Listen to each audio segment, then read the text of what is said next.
Thank you Rajaram గారు. So మొత్తానికి రెహానా ఒకటైతే క్లారిటీ వచ్చింది, రాష్ట్రపతి దగ్గరికి అయితే వెళ్ళట్లేదు.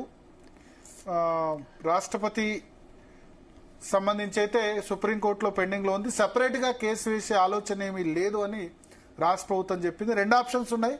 ఆ 2 ఆప్షన్స్ లో కూడా నాకున్న సమాచారం మేరకు ఇక 42% రిజర్వేషన్లు పార్టీ పరంగా అమలు చేసి మిగతా పార్టీలు ఎదుర్కొని పెడదాం, వాళ్ళు ఇంప్లిమెంట్ చేస్తారా లేదా అని చెప్పి బీఆర్ఎస్ బీజేపీ.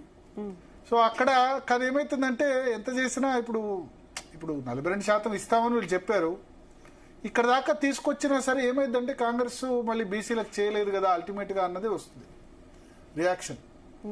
మేము ప్రయత్నం చేశాం కానీ సాధ్యం కాలేదు అన్న ఎంత చెప్పినా సరే అల్టిమేట్ గా ఆ పార్టీలో బీసీలకు సంబంధించి వాళ్ళు మాట్లాడేందుకు అవకాశం ఉంటుంది. బట్ లోకల్ బాడీస్ లో ఎక్కువ స్థానిక సంబంధించిన ఇష్యూస్ ఉంటాయి, బీసీ సంబంధించి వీటికంటే కూడా లోకల్స్ సంబంధించిన ఇష్యూస్ వస్తాయి.